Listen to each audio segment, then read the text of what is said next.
The first warning wasn't a siren or a shout over the airwaves. It was a hairline crack in the data, a string of numbers that stopped converging, as if the world had decided to remind them. Revenge doesn't forgive mistakes. March 28, 2026, 3:14 local time. On the radar screens at Dhafra Air Base, America's key aviation fortress 30 kilometers south of Abu Dhabi, barely an hour from the glittering skyline of Dubai, two tracks began to drift apart. Officially, the base was joint with the UAE Air Force, but everyone knew what it really was. The U.S. Air Force's 380th Air Expeditionary Wing, F-35s, MQ-9 Reapers, KC-135 tankers, an intelligence and coordination hub for everything that flew over the Gulf. After the strike on Oasis in Dubai a month earlier, this place had become America's most valuable asset in the region, a divergence of 0.6 arc minutes. Not critical. Yet, but Colonel James Reynolds, the base commander, felt the cold settle in. This wasn't a glitch. It was a precursor. Iran hadn't forgiven. The killing of Khamenei by AB-2 Spirit on March 28th in his Tehran residence, a blow that paralyzed the regime, had become Tehran's red line. The supreme leader was dead, the chain of command fractured, but the IRGC wasn't broken.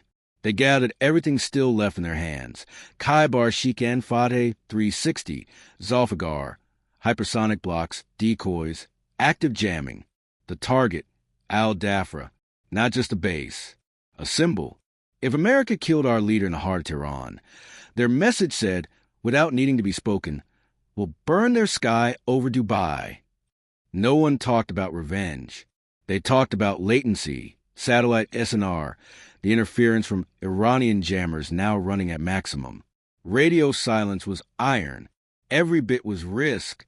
Outside, dawn spread gold over the desert, but the sky was already thickening with dust and heat. The horizon blurred, and slash TPY. 2 in Patriot Pack. 3 could see far, but the clutter made the picture dirty. The world refused to stay clean. The anchors of defense were the same as always: ground radars and satellites. Radars were honest, but noisy. Satellites corrected.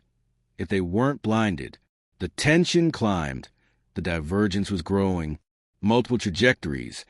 12-plus objects, the operator reported. Not phantoms. Real. THAAD and Patriot went hot. F-35 crews ran for their jets. But Iran had learned the lessons. The first wave would be decoys and spoof drones. The second would be the real missiles, terminally maneuvering. Then the indicator spiked, a clean, unmistakable peak.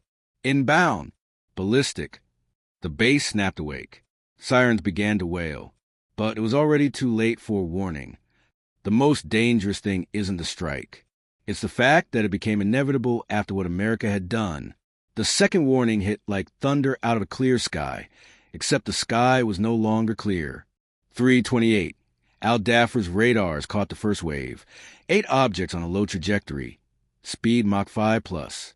Decoys, Reynolds thought. But Patriot fired 6 interceptors. Explosions flared, bright blossoms above the desert. 3 targets destroyed. The rest kept coming. The Iranians knew exactly what they were doing. The first wave was bait. The second was 14 Kheibar Shekans with hypersonic gliders, separating warheads and dedicated jammers. They didn't fly straight, zigzagging, changing altitude, mimicking fighter-like maneuvers. The base went a full combat posture.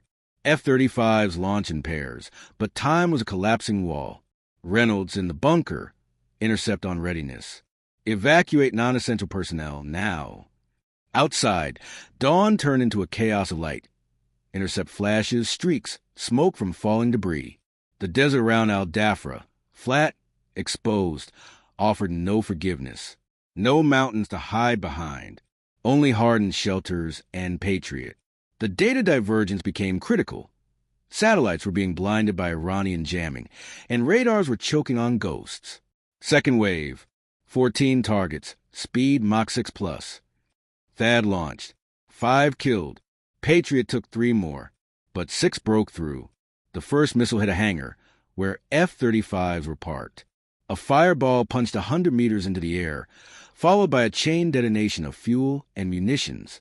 The second slammed into control center, shredding antennas and servers. The third struck the living modules where technicians were sleeping. The impacts rolled in waves. The base burned. Soldiers dragged the wounded. Sirens wailed, drowned by the roar of fire. In the bunker, Reynolds watched the screens. Losses climbing. The link to CENTCOM tearing, stuttering, failing. We paid for Khamenei, he thought, but they'll pay more. In Tehran, now under an improvised IRGC command, a general watched telemetry. It's confirmed. Al-Dhafra is burning. But it wasn't victory. It was rage. The third warning wasn't a warning anymore. It was the end of the illusion of invulnerability. 341, the third wave, 9 missiles, the final shove. Iran threw everything it had left. Zulfiqars with cluster warheads to finish the infrastructure. Patriot and THAAD worked at the edge of their limits, killing 4 or 5 out of each pack. But fragments fell like metal rain. One Kheibar punched through the intercept fire and hit the command center dead on. The blast tore concrete apart like paper. Reynolds died instantly, along with half the staff. A second missile struck the fuel depot. Fire spread in a heartbeat, devouring aircraft on the ramp. F-35s burned like matches. A third hit the radars. The base went blind. The desert around it became hell. Black smoke clawing at the sky, explosions echoing across dunes, shards of metal everywhere. Soldiers huddled in shelters. Medics worked under fire. In the distance, Dubai still shimmered with lights. The contrast with this nightmare was unbearable. Losses: 87 dead, 200 plus wounded, half the aircraft destroyed. The intelligence node paralyzed. But the base didn't fall. Surviving F-35s lifted off and diverted to Qatar. Patriot kept firing. In Washington, the president watched the footage. They paid for Khamenei, he said. Now we answer in a way Iran won't recover from. In Iranian bunkers, they celebrated Al-Dhafra has fallen. But it was a Pyrrhic victory. America was already preparing another B-2. The fourth came with the morning of March 28th. Silence over the ruins. By 7 o'clock, the fires were contained. Al-Dhafra still smoked. The hangars were black skeletons. The command center was a crater. But the U.S. flag still flew above an intact bunker. The survivors counted losses. 112 dead. The base 60% destroyed. Yet some infrastructure still lived, backup generators, surviving radar elements. Iran claimed the strike. In response to the assassination of our leader, successful operation against Al-Dhafra. But in Tehran they knew this wasn't the end. America doesn't forgive. Washington, we lost the base, not the war. The next strike is the heart of Iran. Dubai woke in shock. Smoke visible from the city. The airport shut down. Oil up 22%. The world watched. Iran had avenged Khamenei. The price was a new escalation. The desert began to cover the ash with sand. The clock kept ticking. For America, louder now. This was revenge. Epic, bloody, but not the last.